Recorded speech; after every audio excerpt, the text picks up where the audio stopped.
Hello friends, एक बार फिर से आपका स्वागत है हमारे यूट्यूब चैनल स्पार्कल एजुकेशन में। तो फ्रेंड्स, इस वीडियो में हम जीएस के 50 क्वेश्चन को सोल्व करेंगे और ये जीएस का प्रैक्टिस सेट है जो कि एसएससी स्टेनोग्राफर 2017 में पूछा गया है। तो प्रीवियस ईयर का ये क्वेश्चन पेपर है और इसमें 50 क्वेश्चन है, तो इसको सोल्व करेंगे। फ्रेंड्स, सबसे पहले आपको खुद से ही हर क्वेश्चन का आंसर खुद से देना है, फिर उसके बाद आप सॉल्यूशन देखेंगे। तो ये काफ़ी इंपॉर्टेंट है आपकी प्रैक्टिस के लिए। चलिए देखते हैं यहाँ पर पहला प्रश्न। तो यहां पर पहला प्रश्न लिखा हुआ है कि वित्त आयोग किस प्रकार की संस्था है। वित्त आयोग के बारे में पूछा गया है कि वित्त आयोग किस प्रकार की संस्था है।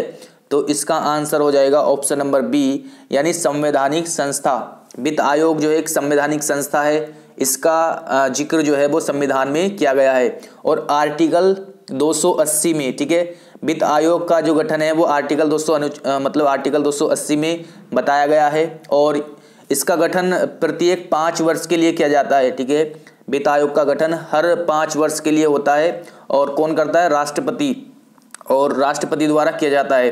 तो इसको आपको ध्यान रखना है। आर्टिकल 280 के तहत ये क्या है? एक संवैधानिक संस्था है। आगे देखते हैं, भारतीय रिजर्व बैंक की स्थापना रिजर्व बैंक अधिनियम के अंतर्गत किस वर्ष हुई थी। तो भारतीय रिजर्व बैंक यानी आरबीआई की स्थापना कब हुई थी आपको बताना है। तो इसका आंसर हो जाएगा ऑप्शन नंबर सी, यानी 1935 में आरबीआई की स्थापना हुई थी और सन 1949 में इसका राष्ट्रीयकरण हुआ था। तो ये भी आपको ध्यान रखना है, सन 1949 में इसका राष्ट्रीयकरण हुआ था और स्थापना हुई थी 1935 में। आगे देखते हैं, अर्थशास्त्र में ग्रेशम का नियम डैश से संबंधित है। तो ग्रेशम का नियम किससे संबंधित है आपको बताना है। इसका आंसर हो जाएगा ऑप्शन नंबर डी, मुद्रा के संचलन से। ठीक है, ऑप्शन नंबर डी इसका आंसर सही है, मुद्रा के संचलन से संबंधित है ग्रेशम का नियम। आगे है, जनसांख्यिकीय संक्रमण का सिद्धांत का पहला चरण क्या सूचित करता है, ये आपको बताना है। तो इसका आंसर हो जाएगा ऑप्शन नंबर ए, यानी उच्च जन्म दर और उच्च मृत्यु दर। तो इसका आंसर हो जाएगा ऑप्शन नंबर ए। आगे देखते हैं, अगला क्वेश्चन यहां पर लिखा हुआ है, निम्नलिखित में से किसने संवैधानिक उपचार के अधिकार को भारतीय संविधान के हृदय और आत्मा की संज्ञा दी है। तो ये किसने कहा है? भारतीय जो संवैधानिक उपचार के जो अधिकार है आर्टिकल 32 में, अनुच्छेद 32 में, उसको संविधान की आत्मा या हृदय किसने बताया है। तो इसका आंसर हो जाएगा ऑप्शन नंबर बी, यानी डॉक्टर BR अम्बेडकर, यानी डॉक्टर भीमराव अम्बेडकर ने संविधान के आर्टिकल 32 को संविधान की आत्मा बताया है, हृदय और आत्मा बताया है। तो आंसर हो जाएगा ऑप्शन नंबर बी। इस रिट के तहत न्यायालय किसी व्यक्ति के गुम हो जाने या हिरासत में लेने का संदेह होने पर उसे उपस्थित करने का आदेश दे सकता है। तो इसका आंसर हो जाएगा option number D, habeas corpus writ के तहत। तो इसको हिंदी में बोलते हैं बंदी प्रत्यक्षीकरण रिट। ओके, इसका आंसर हो जाएगा ऑप्शन नंबर डी। चलिए नेक्स्ट क्वेश्चन देखते हैं, निम्नलिखित भारतीयों में से किसने अंतर्राष्ट्रीय न्यायालय के अध्यक्ष के रूप में कार्य किया है। तो अंतर्राष्ट्रीय न्यायालय के अध्यक्ष के रूप में कार्य किसने किया है? ऑप्शन नंबर ए, न्यायमूर्ति नगेंद्र सिंह ने। इसका आंसर हो जाएगा ऑप्शन नंबर ए। नेक्स्ट है, आगे है यहाँ पर, सर्वोच्च न्यायालय ने भारतीय संविधान के बुनियादी ढांचे का सिद्धांत डैश में प्रस्तावित किया था। तो इसमें आपको बताना है क्या आंसर रहेगा। तो इसका आंसर हो जाएगा option number C, Keshavananda Bharati case में प्रस्तावित जो है किया था। ठीक है, केशवानंद भारती केस में प्रस्तावित किया था। ऑप्शन नंबर सी इसका आंसर हो जाएगा। नेक्स्ट है, 1919 में पारित मार्ले-मिंटो सुधार का उद्देश्य क्या था। तो 1919 में जो मार्ले-मिंटो सुधार पारित किया गया था उसका उद्देश्य क्या था। इसका आंसर हो जाएगा ऑप्शन नंबर डी, पृथक निर्वाचन प्रणाली लागू करना। ओके, पृथक निर्वाचन प्रणाली लागू करना इसका उद्देश्य था। नेक्स्ट है, इनमें से कौन सा या कौन से संसद का सत्र है। तो संसद का सत्र कौन सा है इसमें आपको बताना है। इसका आंसर हो जाएगा option number D, option number D, यानी सभी विकल्प जो है सही है। संसद के देखिए, संसद के 3 सत्र होते हैं, बजट सत्र, मानसून सत्र, शीत सत्र। तो ये यहाँ पर लिखे हुए हैं, ठीक है, मानसून सत्र, शीत सत्र और बजट सत्र, ये तीनों जो है संसद के सत्र होते हैं। लेकिन ठीक है, यहाँ पर जो ऑप्शन नंबर डी है वो सही, यानी सभी विकल्प जो है सही है। आगे देखते हैं यहाँ पर, वैदिक काल में 8 प्रकार के विवाह प्रचलित थे, इनमें से कौन प्रेम विवाह था? तो इसका आंसर हो जाएगा ऑप्शन नंबर बी, यानी गंधर्व विवाह जो था वो प्रेम विवाह था। ठीक है, 8 प्रकार के जो वैदिक काल में विवाह प्रचलित थे। चलिए आगे देखते हैं, विक्रमशिला विश्वविद्यालय की स्थापना किसने की थी? तो विक्रमशिला विश्वविद्यालय की स्थापना किसने की थी? तो इसका आंसर हो जाएगा ऑप्शन नंबर डी, यानी धर्मपाल ने। धर्मपाल ने विक्रमशिला विश्वविद्यालय की स्थापना की थी और इसको सन 1197 में बख्तियार खिलजी ने इसको नष्ट कर दिया था। आपको ये भी ध्यान रखना है, बख्तियार खिलजी ने इसको नष्ट कर दिया था। आगे देखते हैं, लिखा हुआ है यहाँ पर, द्वितीय विश्व युद्ध के दौरान किस जर्मन जनरल का उपनाम डेजर्ट फॉक्स था? तो डेजर्ट फॉक्स किसका नाम था? ऑप्शन नंबर बी, यानी जनरल एरविन रोमेल का। जनरल एरविन रोमेल को डेजर्ट फॉक्स के नाम से जाना जाता था द्वितीय विश्व युद्ध के दौरान। चलिए आगे देखते हैं, नेक्स्ट क्वेश्चन यहाँ पर लिखा हुआ है, किस संधि के तहत ब्रिटिश कंपनी को मुगल शासक आलम शाह द्वितीय से बंगाल, बिहार और उड़ीसा की दीवानी का अधिकार प्राप्त हुआ था? तो इसका आंसर रहेगा ऑप्शन नंबर डी, इलाहाबाद की संधि। ठीक है, इलाहाबाद की संधि आंसर हो जाएगा इसका ऑप्शन नंबर डी। नेक्स्ट है यहाँ पर, निम्नलिखित में से नीली क्रांति का संबंध किससे है? तो नीली क्रांति का संबंध आपको बताना है किससे है, तो इसका आंसर हो जाएगा ऑप्शन नंबर सी, यानी मत्स्य पालन से। नीली क्रांति का संबंध किससे है? मत्स्य पालन से। और जैसे हरित क्रांति खाद्य उत्पादन से होती है, और एक होती है काफ़ी सारी क्रांतियाँ मैंने आपको बताया भी था, लाल क्रांति मांस टमाटर से। ठीक है, तो ये आपको ध्यान रखना है। श्वेत क्रांति आपकी दुग्ध उत्पादन से होती है, और एक है ऑपरेशन फ्लड। ऑपरेशन फ्लड का संबंध भी किससे है? दुग्ध उत्पादन से, यानी श्वेत क्रांति से। ये आपको याद रखना है। चलिए अगला देखते हैं, मैकमोहन रेखा से किन देशों को अलग किया गया है? तो मैकमोहन रेखा जो है वो किन किन देशों के बीच में है, ये आपको बताना है। ऑप्शन नंबर सी इसका आंसर हो जाएगा, भारत और चीन के बीच की जो रेखा है उसको बोलते हैं मैकमोहन रेखा। ठीक है, मैकमोहन रेखा जो है भारत और चीन के बीच की रेखा है। चलिए आगे देखते हैं, पवन की गति निम्नलिखित में से किसके द्वारा नियंत्रित होती है? पवन की जो गति है वो किसके द्वारा नियंत्रित होती है? दाब प्रवणता के द्वारा। ऑप्शन नंबर ए इसका आंसर हो जाएगा, दाब प्रवणता के द्वारा। नेक्स्ट है यहाँ पर, गुटनबर्ग असंबद्धता पृथ्वी के किन 2 परतों के बीच है? तो इसका आंसर हो जाएगा ऑप्शन नंबर बी, मेटल और कोर के बीच। चलिए आगे और देखते हैं यहाँ पर, नेक्स्ट है यहाँ पर, मस्तिष्क डैश के रूप में संकेत प्राप्त करता है और भेजता है? तो मस्तिष्क जो है संकेत किस रूप में प्राप्त करता है? इसका आंसर हो जाएगा ऑप्शन नंबर डी, वैद्युत आवेग के रूप में। ठीक है, वैद्युत आवेग के रूप में संकेत को प्राप्त करता है मस्तिष्क। चलिए अगला क्वेश्चन है यहाँ पर लिखा हुआ है, विटामिन के निम्नलिखित में से किससे संबंधित है? तो विटामिन के जो है किससे रिलेटेड है? इसका आंसर हो जाएगा ऑप्शन नंबर सी, यानी खून का जमना। ओके, खून के जमने से रिलेटेड है विटामिन के। आगे देखते हैं, वंशानुगत विशेषताएं मुख्य रूप से माता पिता से बच्चों में पहुंचती है, जो मुख्यतः के माध्यम से होती है। तो जो वंशानुगत विशेषताएं हैं वो किसके माध्यम से माता पिता से संतान में पहुंचती है? तो इसका आंसर हो जाएगा ऑप्शन नंबर ए, यानी जीन के माध्यम से। तो जीन के द्वारा जो है वंशानुगत जो विशेषताएं वो माता पिता से बच्चों में पहुंचती है। ओके, और अनुवांशिकी का जो सिद्धांत किसने दिया था? मेंडल ने दिया था, आपको ये भी याद रखना है। और जीन के माध्यम से जो पहुंचती है ये वंशानुगत विशेषताएं।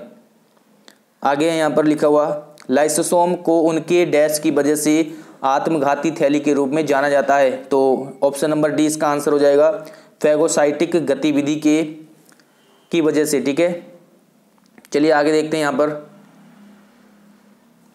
नेक्स्ट क्वेश्चन है, अधिकांश विषाक्त पदार्थों की विषाक्तता दूर करने की प्रक्रिया शरीर के किस अंग में होती है? तो शरीर के किस अंग के द्वारा होती है? इसका आंसर हो जाएगा ऑप्शन नंबर डी, इसका आंसर हो जाएगा option number B, sorry, liver के द्वारा, यानी यकृत के द्वारा जो शरीर के जो अंदर दूषित पदार्थ होते हैं वो उसको बाहर करने निकालने का कार्य कौन करता है? लीवर। ओके, तो लीवर करता है और लीवर से पित्तरस भी स्रावित होता है, ये भी आपको याद रखना है। लीवर से पित्तरस का जो है स्राव भी होता है। आगे है यहाँ पर डायफ्राम गर्भ निरोधन का एक साधन है, यह डैश होता है, तो इसका आंसर हो जाएगा ऑप्शन नंबर ए, गर्भाशय ग्रीवा के ऊपर। आगे है यहाँ पर लिखा हुआ ध्वनि की प्रबलता किस पर निर्भर करती है? तो ध्वनि की प्रबलता जो है किस पर निर्भर करती है? ये करती है ऑप्शन नंबर सी, यानी आयाम पर। ध्वनि की जो प्रबलता है वो आयाम पर निर्भर करती है। चलिए आगे देखते हैं। सफ़ेद रोशनी में साबुन के बुलबुले किस कारण में रंगीन दिखते हैं? तो सफ़ेद रोशनी में जो साबुन के बुलबुले हैं वो किस कारण से रंगीन दिखते हैं? इसका आंसर हो जाएगा ऑप्शन नंबर डी, व्यतिकरण के कारण। नेक्स्ट है यहाँ पर एक आम फ्लोरोसेंट ट्यूब में डैश है, तो एक फ्लोरोसेंट ट्यूब में क्या होता है? ये होता है ऑप्शन नंबर बी, पारद। जो पारद वाष्प है यानी पारे की वाष्प होती है एक फ्लोरोसेंस ट्यूब में। आगे है यहाँ पर एक स्वतंत्र रूप से गिरने वाला कोई वस्तु अंततः जमीन तक पहुंचकर रुक जाता है, तब डैश। अब इसमें आपको बताना है क्या होता है। ऑप्शन नंबर सी इसका आंसर रहेगा सही, यानी इसकी स्थितिज ऊर्जा घट जाती है और गतिज ऊर्जा बढ़ जाती है। ऑप्शन नंबर सी इसका आंसर रहेगा। नेक्स्ट है एक डाटा वेयर हाउस हमेशा डैश है, तो डाटा वेयर हाउस हमेशा क्या है? ऑप्शन नंबर ए, विषय उन्मुखी। इसका आंसर रहेगा विषय उन्मुखी। नेक्स्ट है यहाँ पर हैकर शब्द मूलतः किससे जुड़ा है? तो हैकर शब्द का संबंध किससे है? ऑप्शन नंबर सी, कंप्यूटर पेशेवर जिन्होंने जटिल कंप्यूटर समस्याओं का समाधान किया। ऑप्शन नंबर सी इसका आंसर रहेगा। और आगे यहाँ पर लिखा हुआ है सोडियम थायोसल्फेट का उपयोग फोटोग्राफी में किस कारण से होता है? तो इसका आंसर रहेगा ऑप्शन नंबर बी, वर्ण बनाने की क्षमता, यानी रंग बनाने की क्षमता के लिए होता है। आगे यहाँ पर बेंजीन की खोज निम्नलिखित में से किसने की थी? तो बेंजीन की खोज किसने की थी? इसका आंसर रहेगा option number D, Michael Faraday ने। माइकल फेराडे ने की थी बेंजीन की खोज। कब? सन 1925 में। सन 1925 में इसकी खोज की थी माइकल फेराडे ने।